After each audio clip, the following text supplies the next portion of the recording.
Hello guys, for today's video, ayun, gawa na naman tayo guys ng dati naming ginagawa nung pandemic days. Ay ganito ang aming ginawang business. Ayan, kung makikita nyo mga fruits, iba-iba fruits, pinagsama-sama. Ito nga yung tinatawag namin na fruits overload.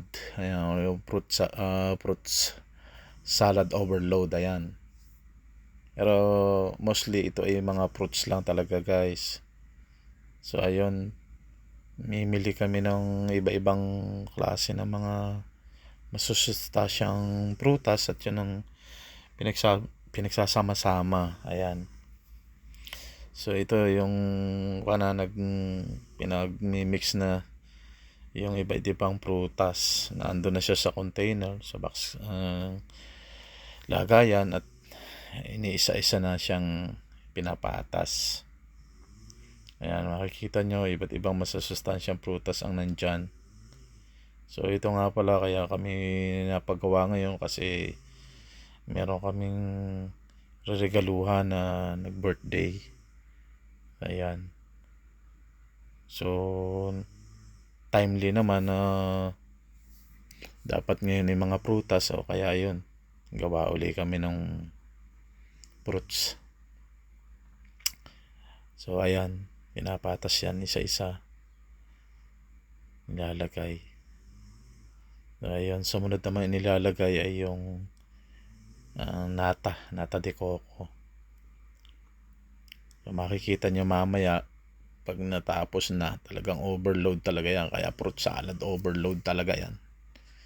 So ayan, nilalagay na, pinatas yung nata de coco.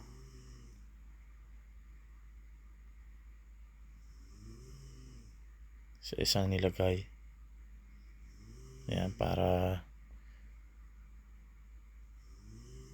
iba-iba yung kanyang layer. Bawat part meron.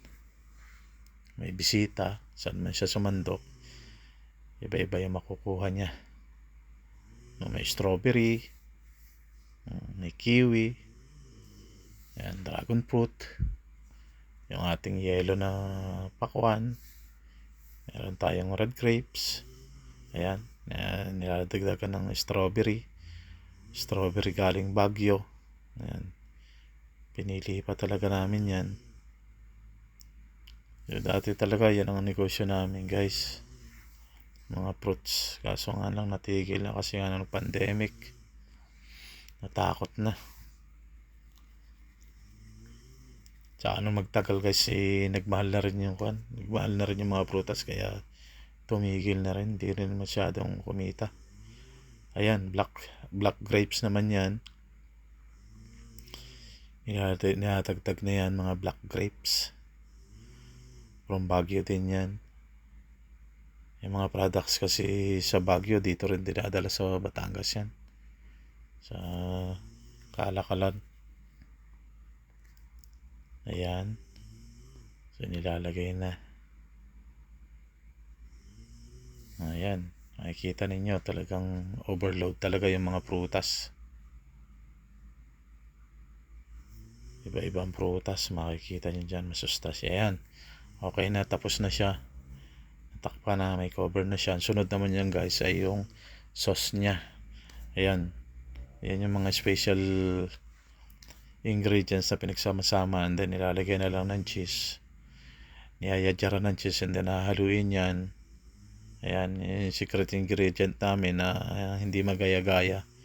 Yung mga gumagaya sa amin, hindi nila magaya yan. Sauce na yan, secret yan. Ayan, sasali na yan. Ayan, okay, pag nasalin yan, okay na yan. Ayan, ready for packing and ready for delivery. Ayan, salamat guys, salamat sa panonood.